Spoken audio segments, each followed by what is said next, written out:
Irmãos, muito boa noite.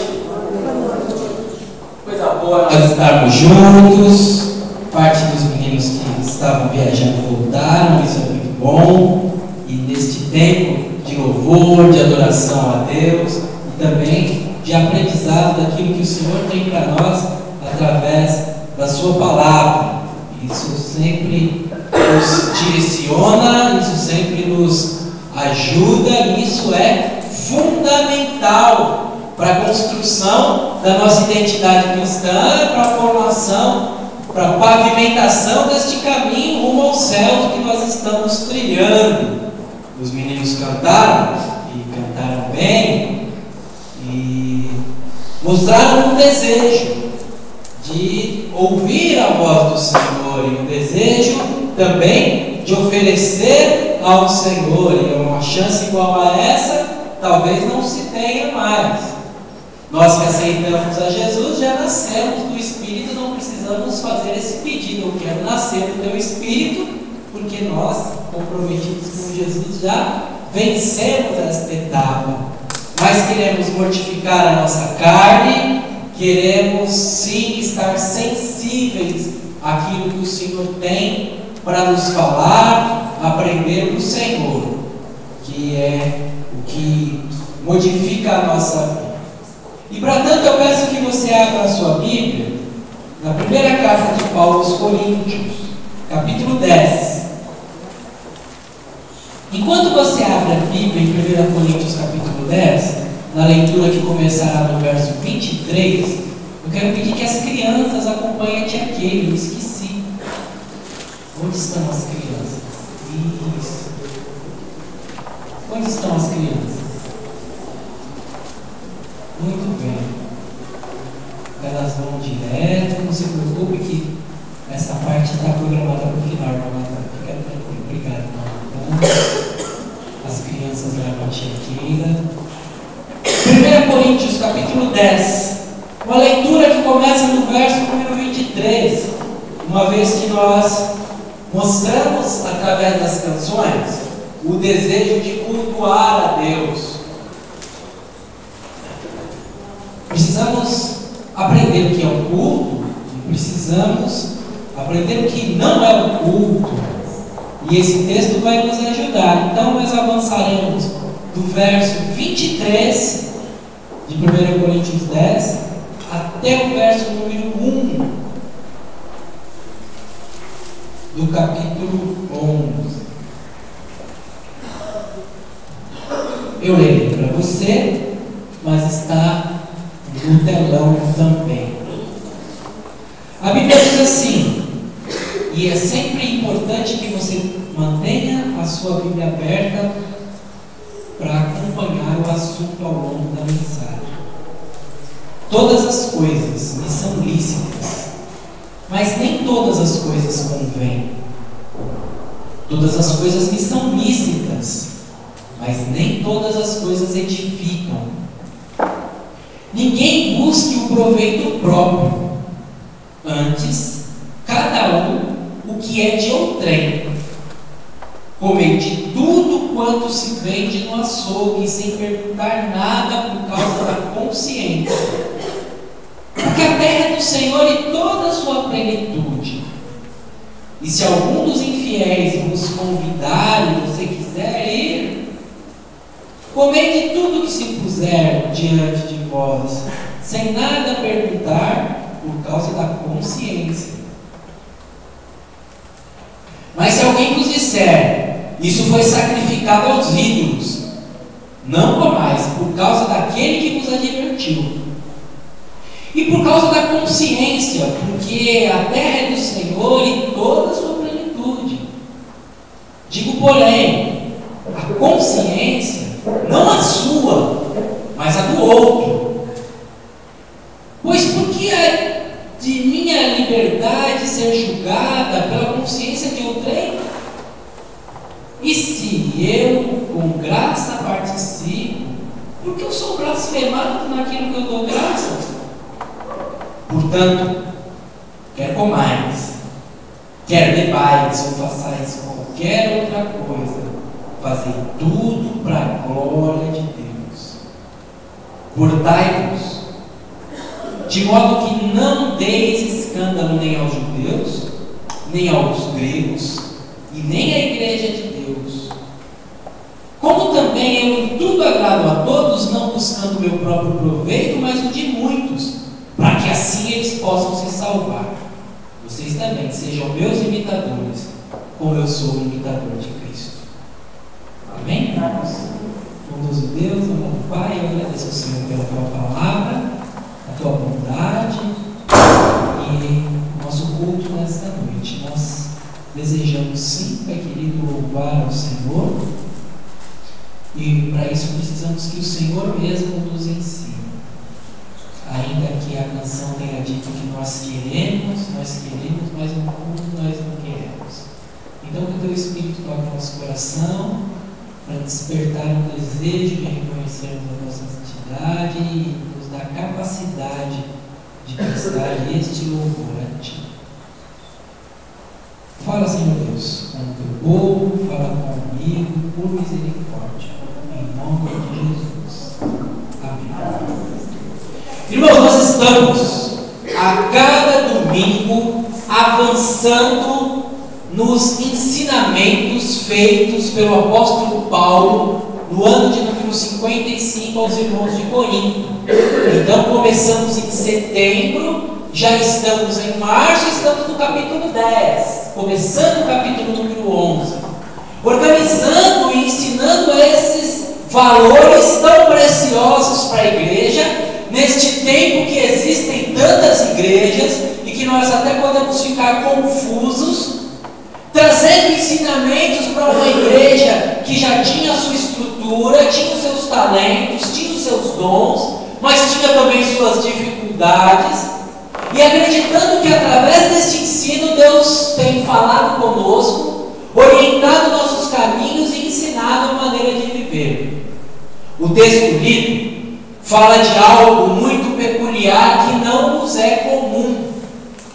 Fala de um período em que os povos pagãos sacrificavam animais para fazer oferendas para os ídolos, e das sobras dessas oferendas eles comercializavam, vendiam o excedente no açougue, e os crentes, começando a se converter, ficaram confusos. Devemos ou não comer esta carne sacrificada aos ídolos? Devemos ou não consumir este produto? E o apóstolo Paulo vai explicando para os irmãos que o ídolo não é nada em si mesmo e que não tem problema nenhum. Vai explicando para os irmãos, deixando claro e orientando a eles a maneira de proceder. E aí você vai falar: pastor, esse dilema eu não tenho, esse problema não é um problema nosso. O que esse texto tem a ver com a minha vida hoje? O que esse texto tem a ver com o meu relacionamento com Deus nestes dias? Bem, irmãos, nós estamos diante de homens e mulheres que queriam servir a Deus. Estamos diante de homens e mulheres que declaravam publicamente que eram tementes a Deus. Estamos diante de homens e mulheres que tinham experiências, movimentos, práticas, que quem olhava de fora falava: isso aí é serviço a Deus.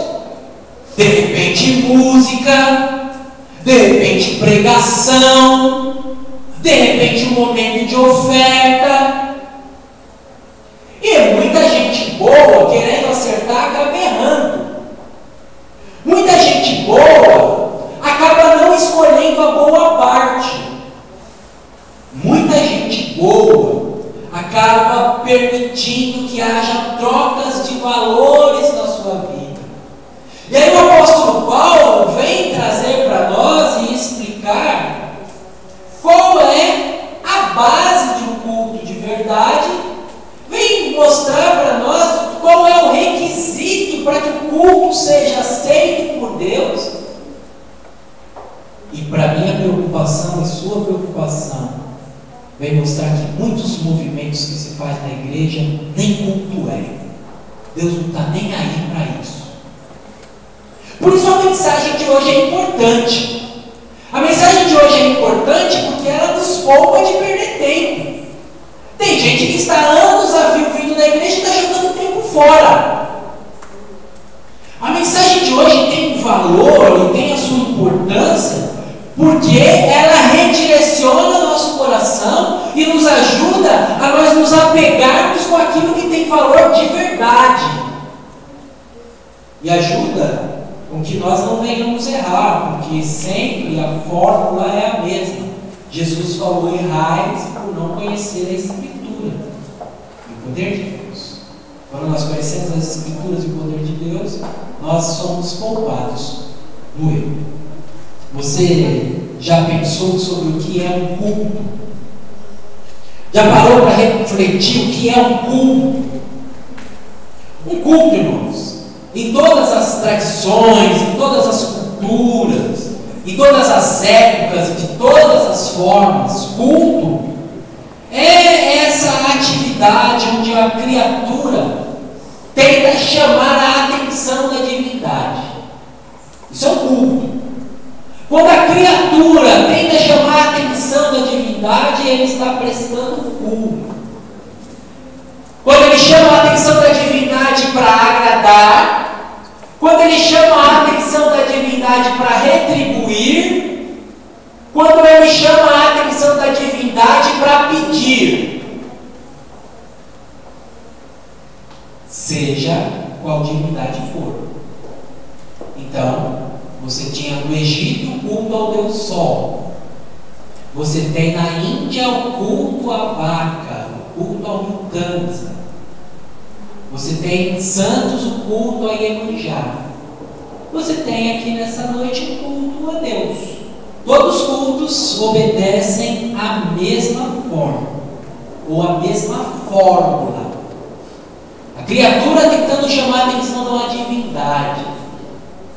Nós, cristãos, temos a vantagem de ter uma divindade confiável, verdadeira e declarada na Bíblia como o único Deus. Nós temos a vantagem de ter um Deus que está presente na história, não com lendas, não com fábulas, não com figuras doidas e translocadas, mas de uma maneira precisa, num lugar que a gente pode ver onde é, falando com uma etnia, com os judeus, com um povo que a gente sabe quem é, num local onde a pá do arqueólogo já achou. Então nós temos a vantagem de prestar um culto a um Deus vivo, verdadeiro, que não foi criado, e por isso nós nos sentimos seguros e felizes. E por isso, por causa da grandeza deste Deus, que se revelou e pela bondade dele nós passamos a conhecê-lo, na pessoa de Cristo Jesus, e em conhecendo a ele nós estamos seguros, e como diz a canção, não temos temor do mal, porque estamos guardados pela fé em nosso Jesus. Por causa desse conhecimento e desta segurança, por causa dos valores que ele nos apresenta da vida eterna, nós temos um coração grato e queremos derramar esse coração grato na presença do Senhor, e eventualmente até cantamos aqui na igreja: venho me derramar, dizer que te amo, venho me derramar, dizer que eu preciso de ti. E é isso, irmãos, é isso que o crente faz. E confiado nesse Deus, e lembrando das promessas e das falas lá do Antigo Testamento e também do Novo Testamento, sabemos que a mão de Deus não está encolhida e o ouvido do Senhor não está agravado, não está fechado. Ele ouve, atende, por isso nós buscamos a Ele. E prestamos um culto. Mas o que o texto desta noite nos fala é algo muito interessante. Ele nos fala que nós temos este desejo, mas de alguma maneira nos perdemos. Esta semana eu recebi um vídeo de um antigo ator. Se não me falha a memória, o nome dele é Alexandre. Este cantor, ele foi um paquito. Você sabe o que é um paquito? Quem lembra disso aí? O Paquito, o Reginaldo deu risada porque eu acho que ele queria ser um Paquito na verdade.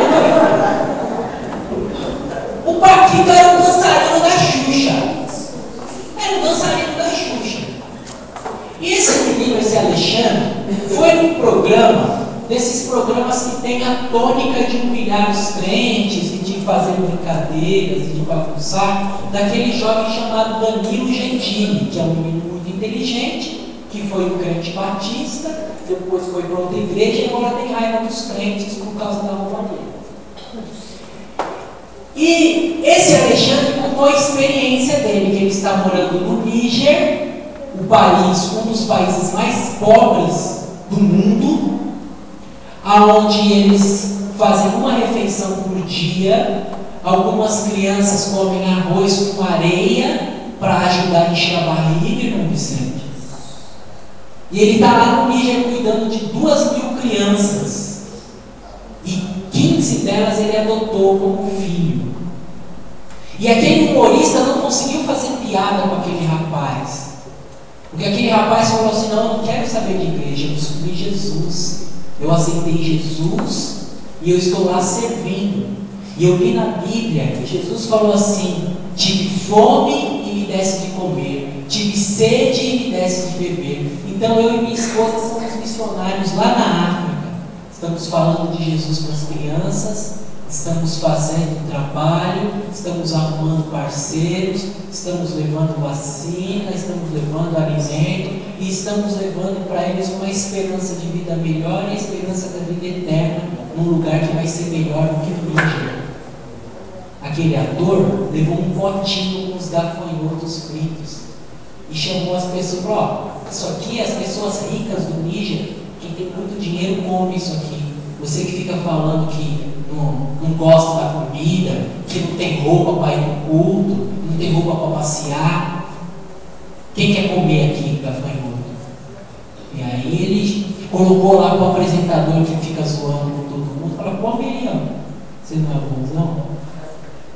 Mas o momento que eu me empolguei um pouco com a história, o momento que mais chamou a minha atenção naquela entrevista, foi quando aquele jovem falou assim: eu era cantor, participava do programa da Xuxa, eu era famoso, eu canso de receber convite para montar um grupo gospel para Cristo. Eu era Paquito, agora sou para Cristo, vamos montar um grupo lá, que a gente vai nas igrejas, a gente cobra, a gente faz os crentes rebolar.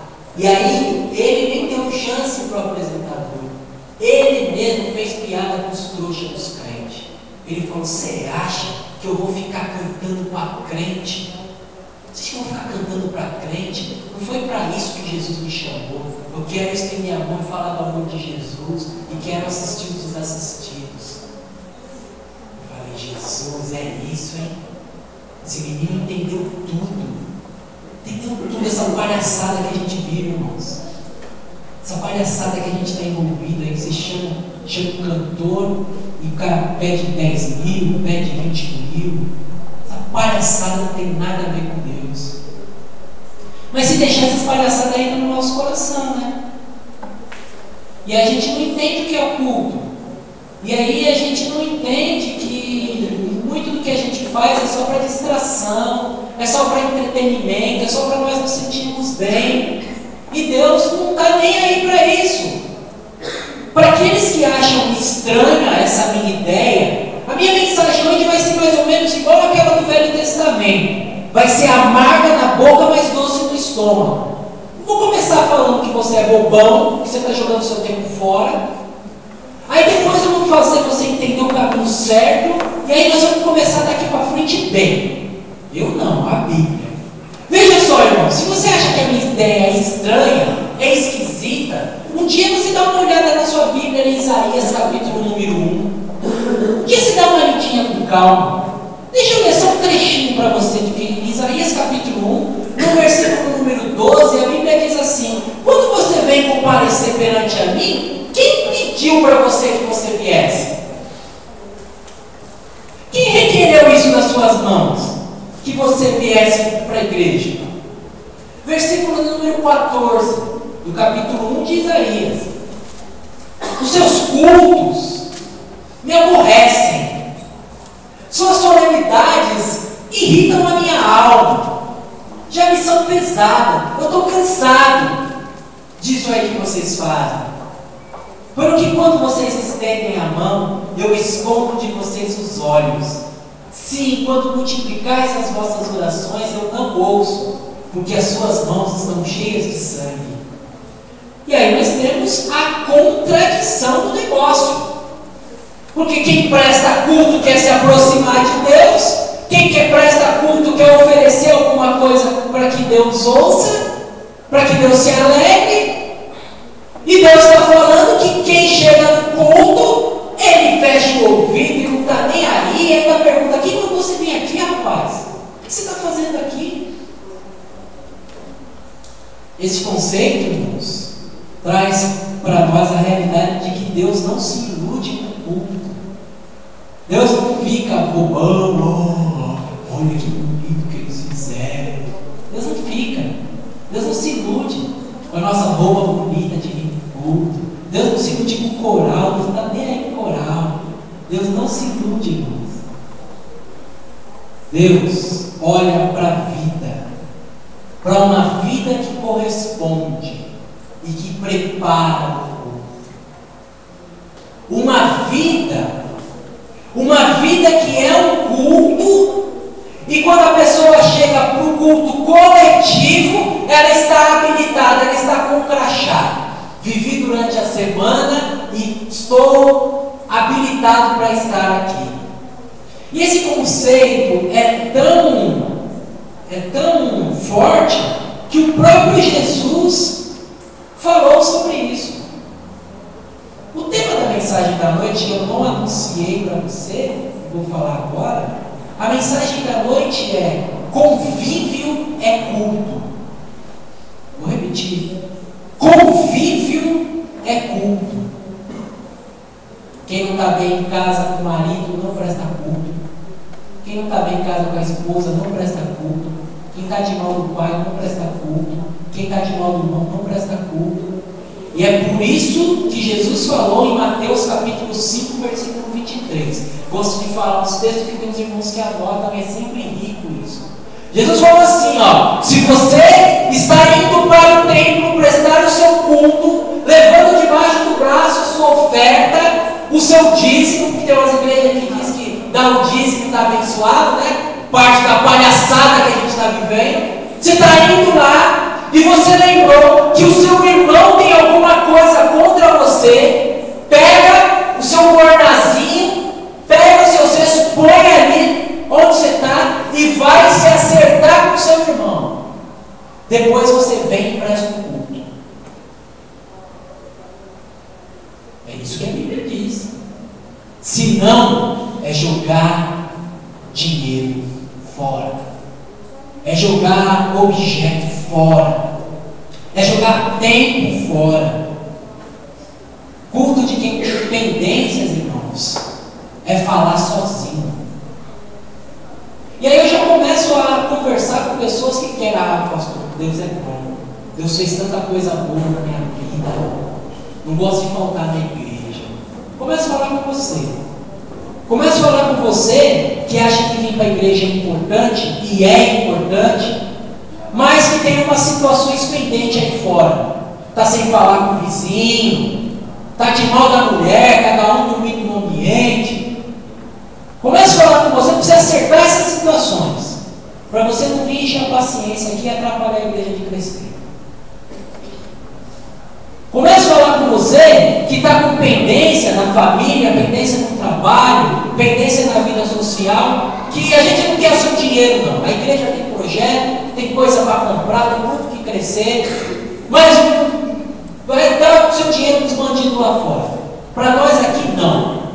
Quero ver você abençoado, uma igreja séria. E é isso que a Bíblia nos ensina nesse texto. Eu vou chegar no texto. Não fecha a Bíblia não, não desanima. Eu só estou preparando o seu coração. Porque eu estou falando de carne, o pastor está falando de açougue, e agora está falando de um assunto que não tem nada a ver. Tem tudo a ver. Fica tranquilo, não vai se perder. Essa altura do campeonato, irmãos, eu já consigo afirmar para você que o culto não começa aqui às 7 da noite. Nessa altura do campeonato, eu já consigo afirmar que a nossa presença aqui, ela pode ser embargada. A nossa presença aqui pode ser anulada. Não, uma prancheta no céu. E Deus olha, aquele ali está prestando o culto, porque não estou vendo. Não. Aí o anjo fala para Deus, mas tem naquele banco ali, tem uma pessoa assim, não estou vendo. Não estou vendo. Não vejo. Um Deus bom, que diante da sua bondade nós nos alegramos e queremos demonstrar para Ele gratidão. Um Deus bom, irmãos, pronto a nos responder. Um Deus bom, com a mão estendida, Ele merece o culto e Ele está pronto para ouvir o nosso culto. E nós temos a condição, ou temos a inclinação de desperdiçar uma rica oportunidade. Aí você me diz assim, pastor, você não pode me julgar, pastor. Sai fora, mano. O que eu estou fazendo aqui é entre eu e Deus. Você vai me dizer isso, eu conheço seu coração. E aí eu já vou responder de pronto. Vou responder que é exatamente sobre isso que eu estou falando hoje. O que você está fazendo aqui não é você e Deus. O que você está fazendo aqui, porque não existe você e Deus. Não existe Deus conhece meu coração, sou eu e Deus. Não existe isso, irmãos. O que existe na Bíblia é você, Deus e o seu irmão. Por isso que a Bíblia diz que nós devemos amar a Deus sobre todas as coisas e o próximo como a nós mesmos. Por isso que em 1 João, capítulo 4, versículo 20, a Bíblia diz assim que se alguém disser que ama a Deus a quem não vê e não amar o irmão a quem vê, é um sem vergonha, cachorro mentiroso. É isso que a Bíblia diz. A Bíblia diz assim, que aquele que não ama o seu irmão a quem vê, não pode amar a Deus a quem não vê. O texto que nós lemos mostra que os irmãos tinham liberdade de consciência. O texto que nós lemos mostra que os irmãos tinham liberdades de direitos, liberdades sociais. Tudo lhes era lícito. E aí o seu pastor te ensinou errado, e você fica repetindo errado e repetindo errado com as crianças. Vou falar para você o que você repete errado. Você fica falando assim, tudo me é lícito, mas nem tudo me convém. Por isso que eu não fumo, porque não convém o que faz mal para o meu corpo. Está errado. O versículo não está falando sobre isso. O versículo não está falando que você é o centro do mundo, que você é o bambambam, que aquilo que não convém é aquilo que me faz mal. Não é isso que o texto está falando. Nós lemos juntos. Por isso que é bom sua Bíblia estar aberta. O texto está falando que eu posso fazer todas as coisas, mas tem coisas que não me convêm por causa do meu irmão, o que vai entristecer meu irmão, vai derrubar meu irmão, vai enfraquecer meu irmão. E aí, quando o texto lido nos mostra que os irmãos tinham liberdade, mas deveriam zelar pelo bom relacionamento para viver uma vida cristã legítima, você vai me perguntar, pastor, eu estou entendendo. Deus é bom, eu amo a Deus, Deus mudou minha vida. Eu quero retribuir de alguma maneira o bem que Deus me fez, quero prestar culto a Ele. Mas para eu prestar culto a Ele, eu tenho que resolver os meus problemas com as pessoas, para eu poder entrar com dignidade na presença de Deus. Porque tem coisas que são da minha responsabilidade. Deus não vai mandar um anjo para eu acertar a situação com meu pai, que eu estou de mal. Deus não vai mandar um serafim para fazer as pazes comigo e minha mulher. Então o que eu tenho que fazer, pastor? Qual que é a saída então? Você fica colocando os problemas e não dá solução. Eu vou te dar a solução, o caminho que você tem que tomar. O caminho legítimo começa no verso 23. Convive melhor e está habilitado para prestar culto àquele que vive para acrescentar. Diga comigo assim, eu quero viver para acrescentar. Isso é um conceito que Jesus ensinou aos discípulos. Os discípulos estavam vendo um grupo ali, fazendo um culto, e falaram para Jesus assim: Jesus, estão lá, ó, falando do seu nome sem a gente estar perto. O senhor quer que a gente manda fogo lá? E Jesus falou para ele assim: não, quem comigo não ajunta, espalha. Tem dois tipos de gente, irmãos: quem ajunta e quem espalha. Tem gente que é vampiro, tem gente que só suga a energia e não acrescenta nada, ele só tira. Você está animado, ele fala uma desgraça. Já viu? Você está feliz, ele fala: vai acabar isso aí. Tem gente que é assim, não acrescenta. Se elogia uma pessoa, ele fala: mas você não sabe a história dele. Gente que não acrescenta. E Jesus está mostrando aqui, quando a gente leu no verso número 23, a sua Bíblia está aberta, que nem todas as coisas edificam. Que a preocupação do crente deve ser viver uma vida que edifica o outro, irmãos. Entenda o contexto do texto que nós lemos. Você não pode pegar o versículo isolado, senão você comete pecado. Isso não me edifica. Não é me edifica, não edifica o próximo. Porque lá na frente o texto vai falar: maldito quem escandaliza o próximo. Lá na frente o texto vai falar que por causa da consciência do outro eu tenho que fazer. Então o contexto, não estou falando para você nada de grego, nada disso, dessas coisas que são importantes, que ajudam. Não estou falando para você o óbvio do texto. A edificação é a edificação do irmão. É a edificação de quem está do lado. É fazer a esposa feliz, é fazer o pastor feliz, é fazer o vizinho feliz, é fazer o leiteiro feliz. Não, leiteiro não tem mais. O padeiro feliz. Fazer essas coisas. Viver uma vida para acrescentar em cada escolha que edifique. Escolhas que tem pela frente. Escolhas que fazem com que a gente agregue valor. Observe que viver uma vida para acrescentar em cada escolha leva em conta o que convém. É essa palavra. Observe que ele não é guiado por aquilo que ele pode. Nós podemos tudo. Observe que ele não é guiado por aquilo que ele quer. E às vezes eu quero coisas boas, mas não convém. Porque a coisa boa que eu quero choca o meu irmão. Observe que ele não é guiado por situações que são do bem, porque tem coisas do bem que escandalizam.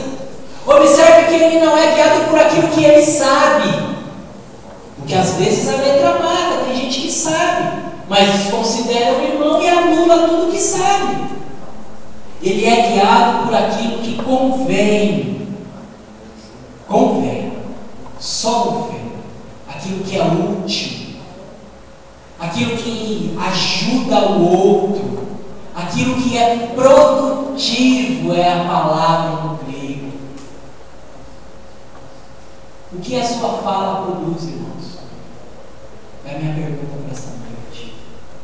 Que valor que a sua vida acrescenta na vida das pessoas?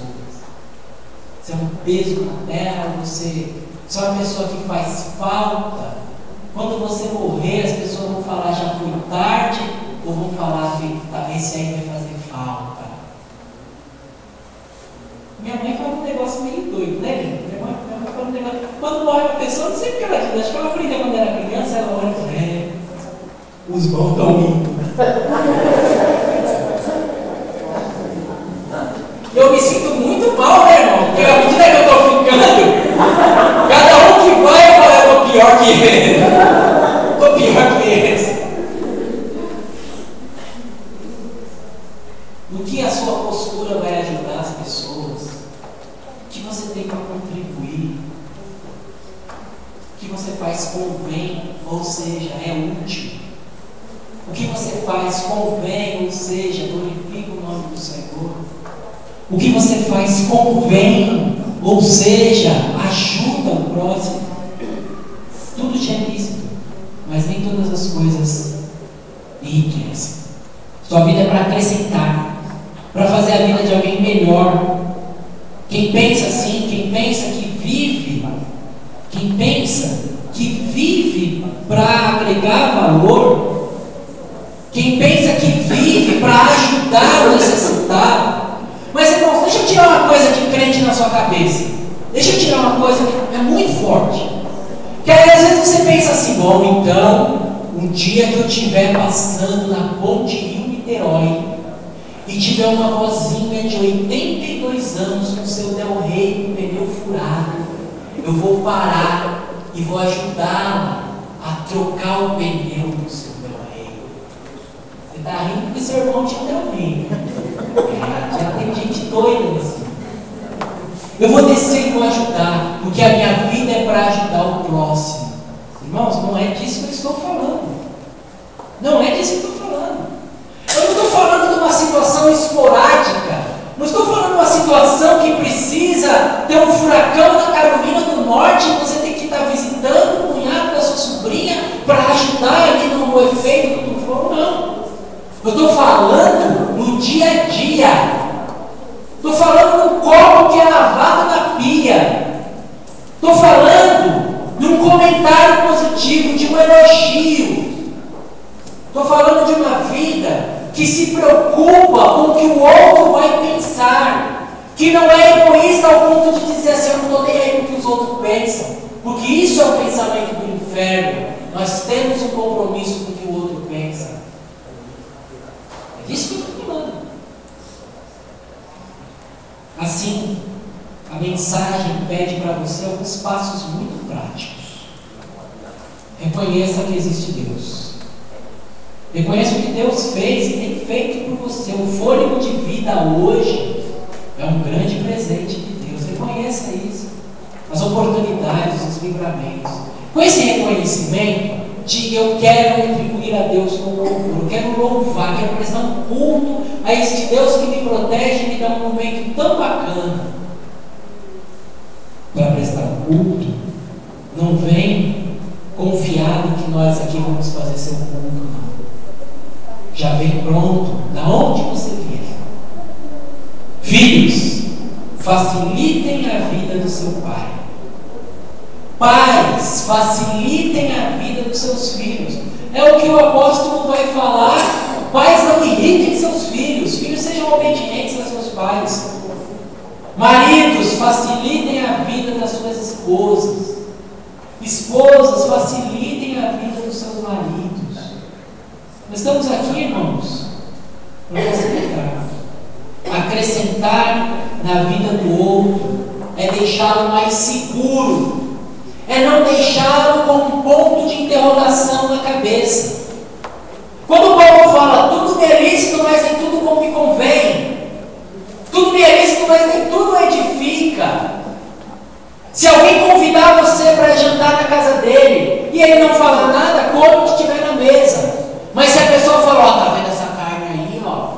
Essa carne era lá do demônio lá que o pessoal sacrificou. Se a pessoa falar isso, é porque ela já está com dúvida. Ou das duas, uma. Ou ela quer a sua palavra para ter certeza, ou ela está tentando te testar. E aí o Paulo está falando assim, ó: se a pessoa comentou, é porque ela não tem certeza. Se ela não tem certeza, não derrube, não coma. Mesmo você sabendo que não tem nada a ver. Convive melhor quem tem a vida para acrescentar na vida dos outros. Se eu não posso trazer uma solução, eu não vou trazer nada. Se eu não posso trazer uma resposta, eu não vou trazer especulação. Se em primeiro lugar, irmãos, o caminho que o texto está nos apontando é o caminho de uma vida que quer acrescentar, uma vida que presta culpa ao longo da sua existência, e quando se reúne coletivamente, está leve, está à vontade, o diabo não tem que acusar, porque a pessoa vive para acrescentar. Em segundo lugar, convive melhor quem considera o próximo. Considera o próximo. Considerar com carinho. Considerar que o próximo precisa de mim. Considerar que eu tenho algo para acrescentar. E não estou falando só do mendigo, não, da Praça da Sé. Estou falando do seu gerente, o próximo. Estou falando da pessoa do seu convívio. E que de acordo com a maneira que você agir, você acrescenta, ou de maneira que você agir, você acaba de derrubar. Irmãos, Mateus capítulo 18, versículo 6, a Bíblia fala, nos lábios do Senhor Jesus sai a seguinte sentença: qualquer que escandalizar o pequenino que crê em mim, melhor seria pendurar uma pedra de moinho no pescoço dele e jogar ele no fundo do mar. Quem considera o próximo, quem se preocupa em não derrubar o outro, na pior das hipóteses, tira a maldição das suas costas. Porque se você derrubar um pequeno, o negócio é sério. O nosso texto, que você está me acompanhando com a Bíblia aberta, e agora nós vamos falar porções maiores, no versículo número 24, fala de maneira explícita que nós temos que vencer este demônio do nosso tempo que se chama egoísmo, que é a pensação do que é meu, só para mim, só para me satisfazer. Diz assim: ninguém busque o proveito próprio, antes cada um cuide do que é de outrem.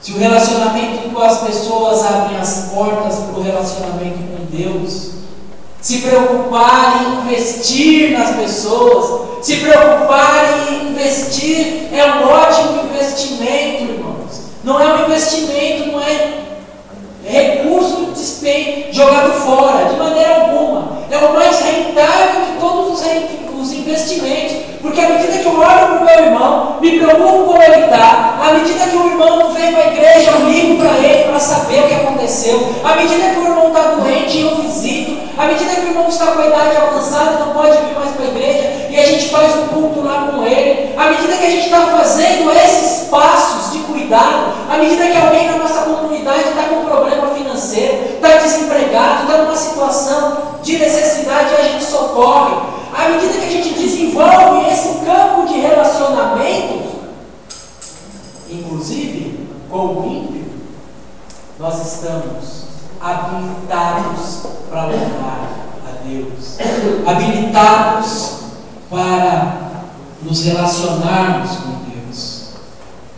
E veja no versículo número 32, preste atenção no que a Bíblia diz: portai-vos de modo que não deis escândalo,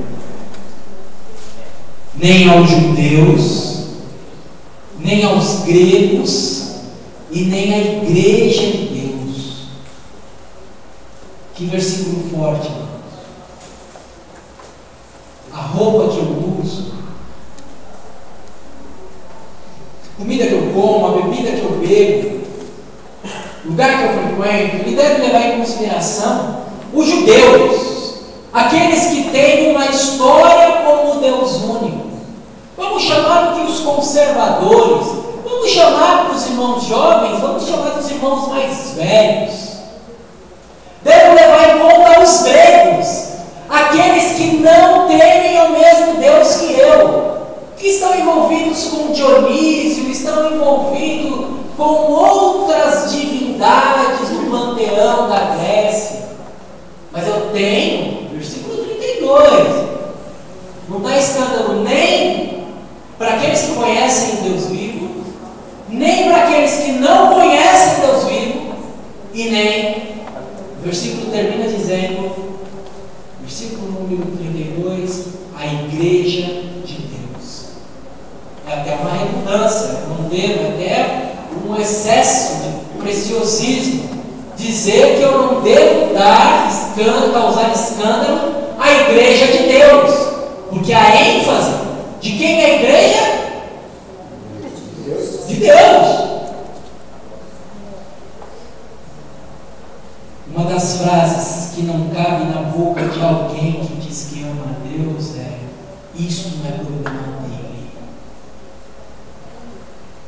O crente nunca pode dizer essa frase. Isso não é problema dele. Isso não é problema seu. Ontem eu ouvi um pastor, o pastor Silas Molochenko, e ele foi pastor da igreja de Perdizes. E ele disse que quando ele começou a pastorear a igreja de Perdizes, a igreja tinha lugar para 300 pessoas e tinha 850 membros. Falei, tá uma coisa errada. Eu nunca vi essa igreja cheia. Vou visitar o povo. E aí ele começou a visitar aqueles nomes da lista de membros. E ele chegou na casa de uma pessoa, vou chamar de pessoa. E a pessoa olhou para ele e falou: o que você está fazendo aqui? Ah, meu irmão, é da igreja, eu vou te visitar, saber se o irmão está precisando de alguma coisa, me disponibilizar, eu sou o pastor da igreja. Aí a pessoa falou assim para ele: não, o que eu faço na semana não é problema seu. Eu sou crente no domingo. No domingo eu vou para a igreja, no domingo eu quiser. E aí ele tranquilamente respondeu: então o senhor não é mais crente no domingo, o senhor não está arriscado do mal de Deus. Simples assim. Porque aquela pessoa disse: o que eu faço não é problema seu. E isso está totalmente fora do cristianismo. Nós somos uns dos outros, nós nos preocupamos uns dos outros. Considerando o próximo ou temos resultados que efetivamente valem a pena. Olha no versículo 33. Como eu em tudo agrado a todos, não buscando o meu próprio proveito, mas buscando o proveito de muitos, para que assim se possam salvar. O resultado que vale a pena é a salvação. E assim a gente busca o interesse do outro, não para aprovar o ego, não para enfraquecer o irmão, mas para ganhar. Para que aquela pessoa tenha espaço para você se comunicar. Nessa noite, fica claro para todos nós que só há culto quando há convivência. E um culto ele acontece em todas as situações da vida. Olha o versículo 31. Quer comais, quer bebais, ou fazeis qualquer outra coisa, fazei tudo para a glória de Deus. Eu quero terminar, irmãos, mas eu quero terminar tirando a sua dúvida sobre uma questão. Você deve perguntar assim: então, pastor, como é que eu faço isso? Que passo eu preciso dar na prática para ter uma vida que acrescenta na vida das pessoas? Que passo eu preciso dar na prática para levar em consideração as pessoas? Bom, o Paulo disse, versículo 33, como também eu em tudo agrado a todos, não buscando o meu próprio proveito, mas o de muitos, para que assim possam salvar. Sede meus imitadores, como também eu sou de Cristo. Você precisa sair nessa noite com alguns compromissos. O primeiro compromisso que você precisa sair nesse tempo, nessa noite, é com o compromisso de ter objetivos mais nobres. Olhar só para você é muito pouco. Olhar só para a sua vida é muito pouco.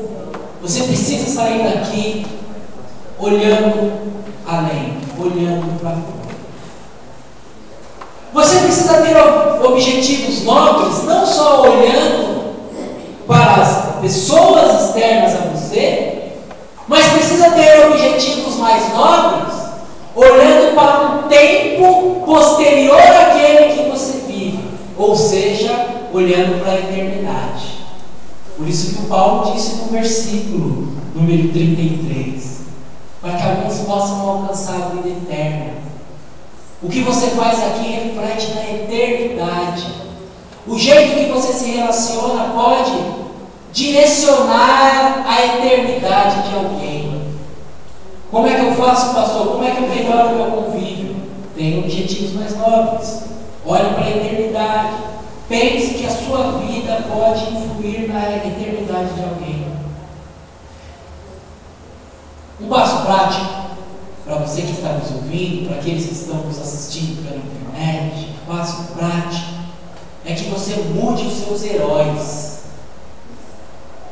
Lembra da música do Cazuza? Meus heróis morreram de overdose? Todos nós temos heróis. Todos nós temos pessoas que nós admiramos e que nós queremos ser iguais a elas. O meu convite hoje é que você reveja os seus heróis. O Paulo disse: sejam meus imitadores. Reveja os seus heróis. E finalmente, e mais importante de todos, imite a pessoa bendita do Senhor Jesus.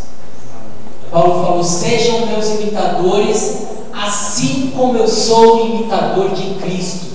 Revejam seus heróis na terra, mas acima de tudo, tenha um herói que entregou a vida pelo próximo, que sendo Deus abriu mão das suas prerrogativas divinas, se esvaziou e palmilhou o solo coerente da Palestina, sentindo o que nós sentimos, que não fez nenhum milagre em benefício próprio, mas só para servir as pessoas, que nada teve vaidade, nada teve arrogância, e nada teve prepotência, e nada explorou uma pessoa sequer. Pelo contrário, ajudou, despertou, habilitou, deu condições para seus discípulos, para os seus familiares, para as pessoas da redondeza e para nós hoje. Imite a Cristo. Assim você não estará centrado em você e você viverá melhor.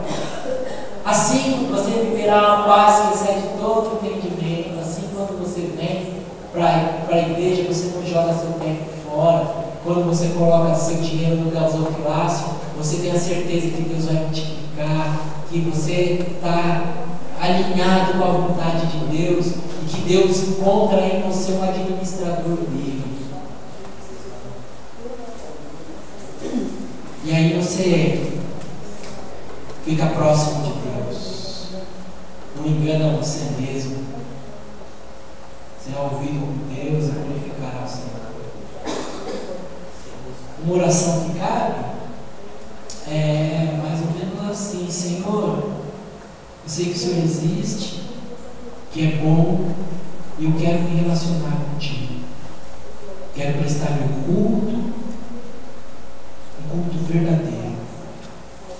Ajuda-me a me relacionar de forma legítima, para que nada na minha vida anule o meu culto ao Senhor. É uma oração que nós podemos e devemos fazer nessa noite. E eu quero convidar você a baixar sua cabeça. São 15 minutos para as 9 horas, nós teremos mais uma canção, uma noite rica, completa, mas uma noite bem direcionada. O Paulo fala para aqueles irmãos: não coma por causa da consciência do seu irmão. Tudo te é lícito, mas nem tudo te convém. Façam como eu. Façam tudo para ajudar, para que de alguma maneira alguns venham se salvar. Você que é de Cristo precisa viver uma vida assim. Você que não é de Cristo precisa saber que existe um caminho aberto, uma estrada aberta para você se relacionar com Deus. Foi Deus que abriu essa estrada, que às vezes nós nos distraímos, mas é Ele mesmo que nos capacita. As pessoas aqui nesta noite, elas já deram um passo, já subiram um degrau. Agora você precisa fazer isso também. Entregar a sua vida a Jesus e dizer: Jesus, o Senhor tem sido tão bom, morreu no meu lugar. Eu quero te servir. Eu quero começar a caminhar na tua presença. Quero prestar um culto legítimo ao Senhor, junto com esses irmãos aqui, que são bondosos, que são hospitaleiros, que são carinhosos. Que essa noite seja a noite de salvação para você. Que nessa noite seja a noite de reconciliação. Que nessa noite seja a noite de consagração de vidas. Quero te servir melhor. Soberano Deus, bondoso Pai, que coisa boa é te servir, te louvar, estar no teu caminho, na tua presença. Às vezes, Deus, eu me distraio. Às vezes, no trânsito de São Paulo, fico meio violento, meio explosivo. às vezes uma situação no condomínio onde eu moro, às vezes até dentro de casa, com minhas crianças, com a minha esposa. E depois, na maior cara de pau do mundo, por causa do esquecimento, eu venho aqui como se nada tivesse acontecido. Perdoe, Senhor. A partir desta noite, junto com meus irmãos, eu quero viver de uma vida diferente. A partir desta noite, eu quero que cada atividade, o café na padaria, a conversa com as pessoas no ambiente de trabalho, os alunos da faculdade, os vizinhos, os desconhecidos, encontre em mim uma pessoa que se preocupa com eles. Encontre em mim uma pessoa que dá passos, que convém, que edifica. Encontre em mim uma pessoa que está aqui para agregar valor e não para esvaziar e não para tirar valor. Pode ser, meu querido, que tem irmãos orando assim comigo, mãe segurando a lágrima porque não tem sido uma boa mãe, marido torcendo o nariz porque as verdades desta noite mostram que ele não é um bom marido. Eu peço ao Senhor, meu querido, através do teu Espírito Santo, que convence do pecado, da justiça e do juízo, que o Senhor quebrante corações, para que nós estejamos sempre na tua presença em espírito e em verdade. Que a nossa vida não seja uma mentira. E que em tudo o seu nome reine. Reina em nós com o teu poder. Reina em nós sobre os nossos sonhos. Tu és o Senhor de tudo que somos. Que meu irmão viva assim. Que o nosso visitante saia daqui feliz e diga: eu descobri que eu tenho um canal aberto de comunicação com Deus, que Deus escuta, e eu quero mais e mais descobrir desse Deus e servir esse Deus. Dá-nos uma semana de bênção, de alegria e de paz. É a oração que nós fazemos, lembrando dos irmãos que estão enfermos, que a sua mão de cura alcance. O Fábio, que no trabalho aqui da igreja sofreu um acidente com o seu pé. Irmã Odete, Dona Josefa, a Cláudia. Colocamos diante de Ti, Senhor Deus, tantos irmãos que estão expostos. Irmã Senhorita, que não tem a alegria que nós temos nesta noite de estar aqui na Tua casa de oração. Ensina-nos, Deus, a aproveitar esse momento, nunca desperdiçar. É a oração que eu faço. Já agradeci. Em nome de Jesus.